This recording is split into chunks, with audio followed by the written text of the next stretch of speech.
Do we need emotions to make us act ethical? Let's explore.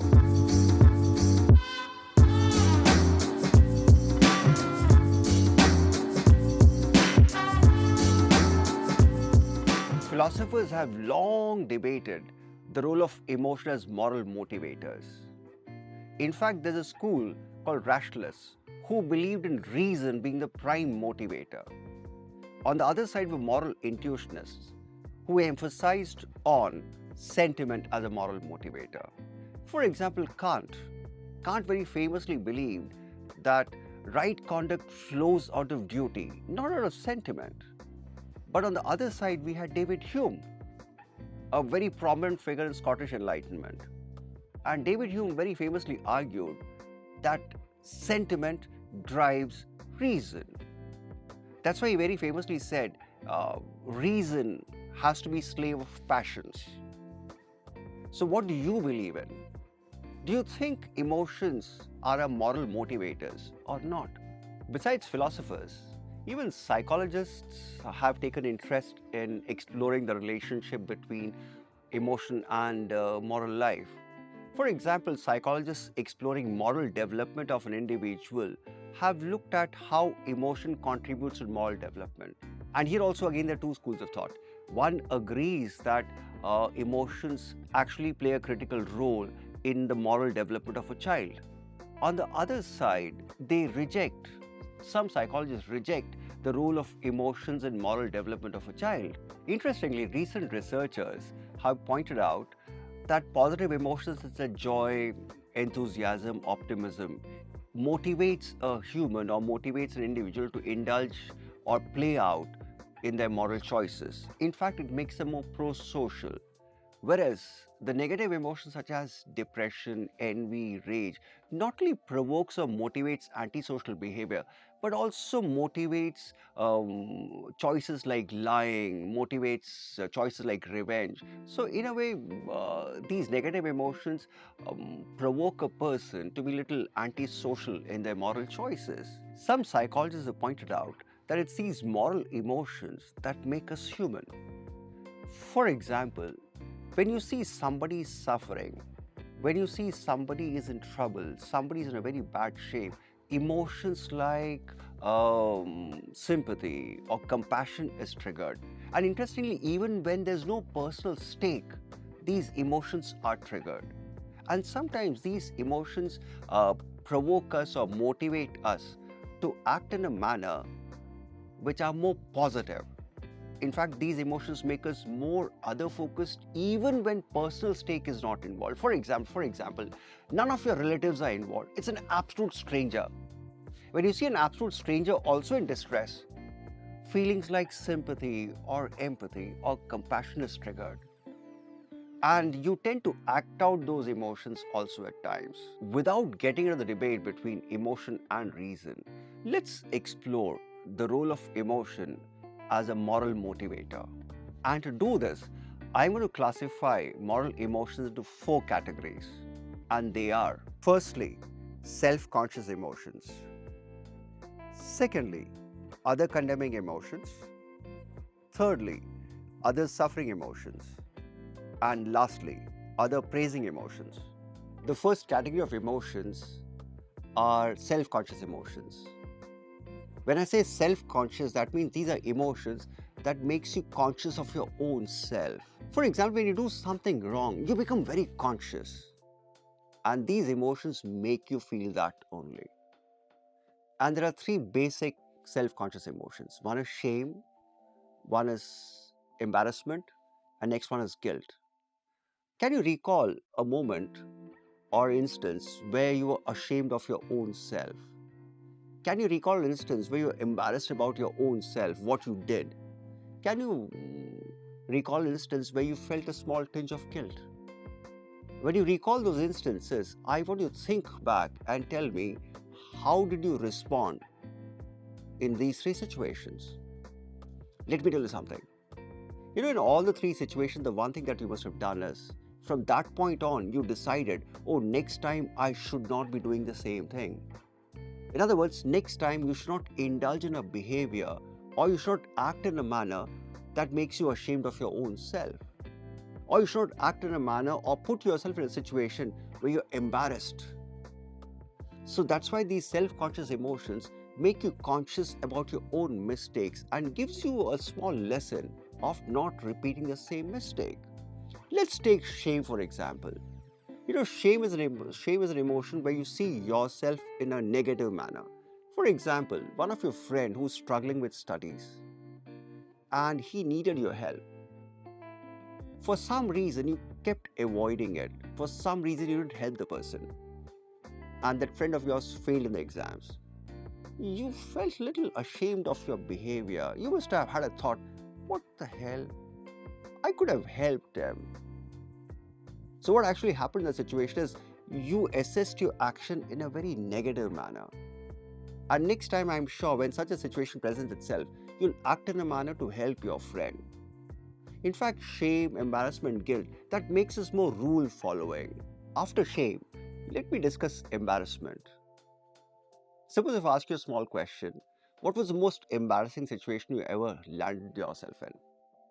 I'll give you my own example. I remember my first visit to Tamil Nadu.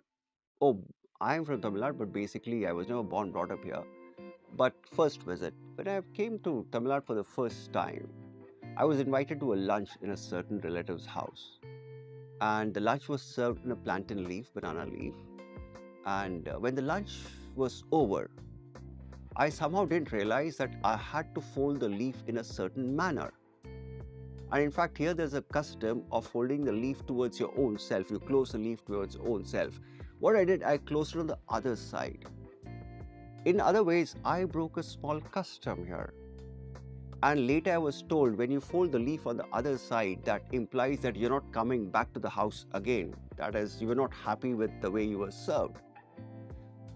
Now that actually made me feel very embarrassed. In fact, I loved the whole experience there. But somehow the small act of not following a certain convention made me feel very embarrassed. Just imagine you go to a birthday party where everybody has got a gift, but you haven't got a gift for the person. How will you feel?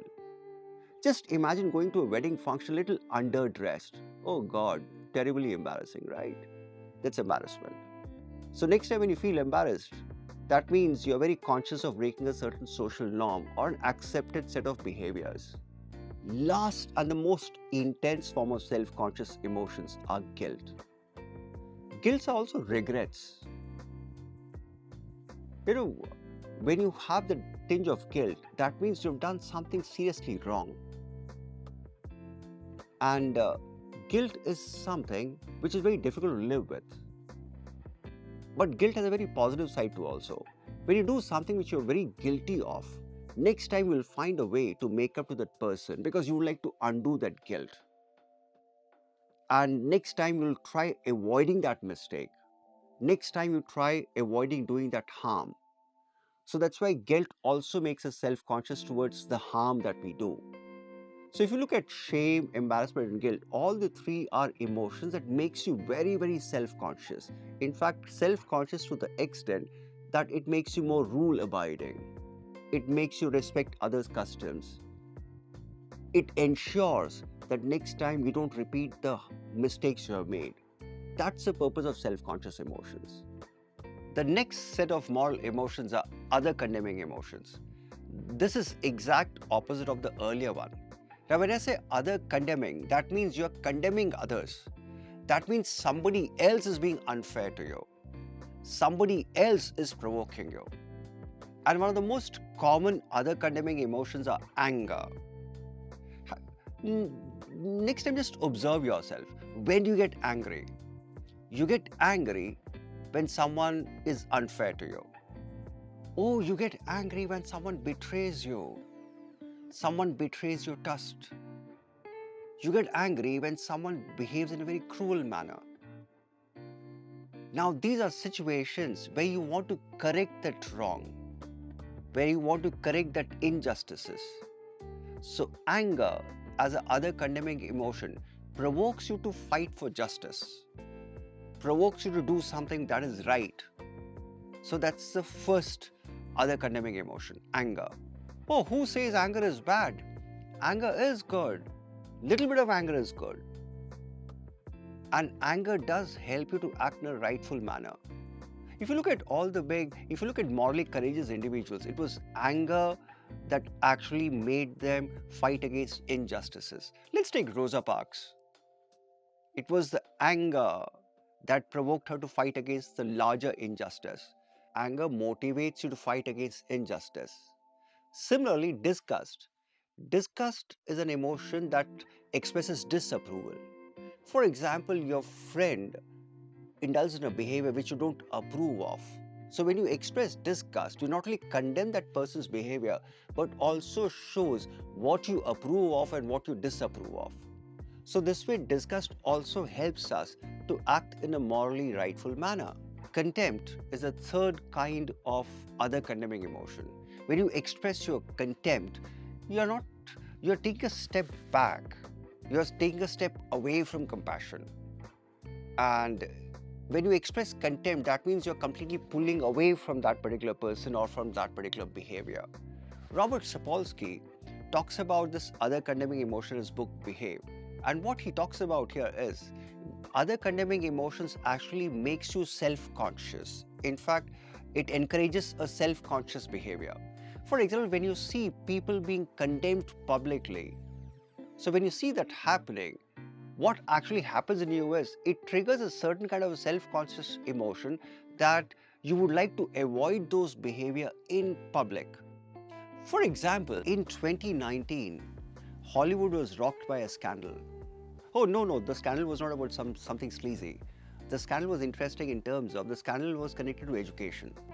A lot of these Hollywood A-list actors or A-listers had indulged in some sort of a bribery. In fact, they bribed university admissions officials to get their kids admitted into Ivy League campuses. And once this whole scandal broke out, all these actors were publicly shamed in newspapers. And they were publicly condemned in the newspapers. Now, when people saw such news items where such public personalities are being shamed and condemned, it actually encourages a self-conscious behavior. An average news reader suddenly starts feeling, oh, even if I have money, I should not be doing that because I'll be publicly shamed. I'll be publicly condemned. So that's why other condemning emotions may bring out your own, make you more self-conscious. So that's why other condemning emotions like anger, disgust, contempt are positive in some ways because it helps you to act in a morally appropriate manner. Third set of moral emotions we'll be looking at is other suffering emotions. For example, when you see somebody suffer, how do you respond? Oh, for example, when you see somebody in pain, what should be the right thing to do? Have you thought about this?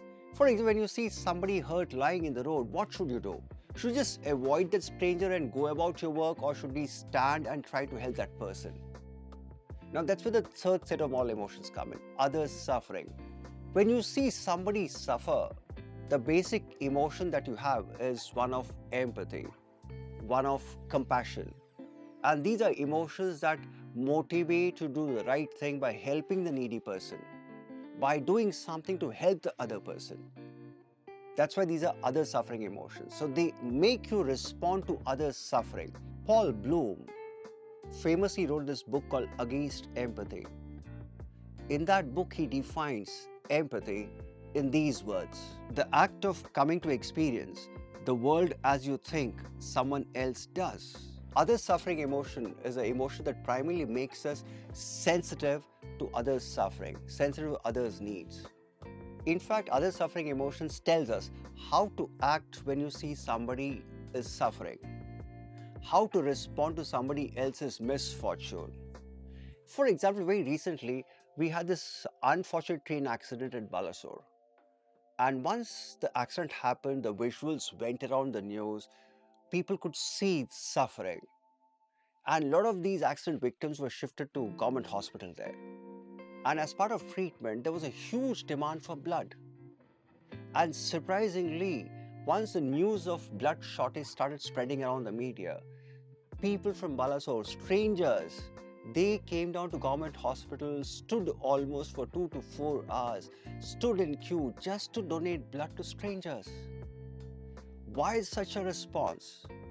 Why such a response was for the simple reason because the people in and around Balasore could see suffering and they realized that others are in need. And the moment you saw somebody else suffer, the moment you became sensitive to others' needs, the first response that you have is, why not help them? Help them within your limitations. Whatever is possible, let me do to help them. So this is what other suffering emotions does. The last set of moral emotions are other praising emotions. For example, just imagine one of your friends is very kind to you. One of your friends is very helpful to you. Now in such a situation, how should you respond to others' kindness? How should you respond to others' generosity? What's the right thing to do when somebody is generous to you? There's only one answer to this. Express gratitude. Display some appreciation. So other praising emotions are emotions that guide you or that guides you to act appropriately when somebody does something nice to you. When somebody is generous to you, display some gratitude. Just imagine somebody inspires you. I'm sure we all are inspired by somebody. And when you see an inspirational figure, what's the first thing that you do? You admire the person.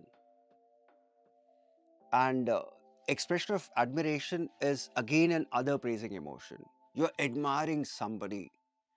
And you know what happens when you start admiring somebody? What actually happens is you try to imbibe the other person's good qualities in your daily actions. So that's why admiration also helps you. It inspires you to role model right behaviors. Sometimes when you read news or watch TV, you see there'll be some individuals who go out of the way, in fact, who indulge in huge amount of self-sacrifice for the sake of others.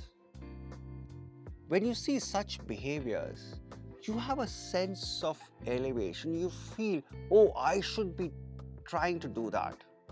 Why can't I do that? So sometimes such sense of elevation motivates us to take that extra step to help somebody or to do something. So this is again an emotion that actually makes you act as a moral exemplar. In this episode, we explored emotions as moral motivators. And in this episode, we zeroed in on 4 sets of moral emotions. First one was self-conscious emotions. Second one was other-condemning emotions. Third one was other-suffering emotions. And the fourth, last one was other-praising emotions. If you look at all the 4 sets of emotions, they actually answer 4 big questions of ethics. The first one is this: how to respond, or what's the right way to respond when you make a mistake? That's where self-conscious emotions come into play. How to respond when somebody else does something that's unfair? How should we respond to that? That's when other condemning emotions come into play. Thirdly, how to respond when you see somebody suffering? That's where other suffering emotions come into play. And lastly, how to respond when somebody is being nice to you? How to respond when somebody is being generous to you?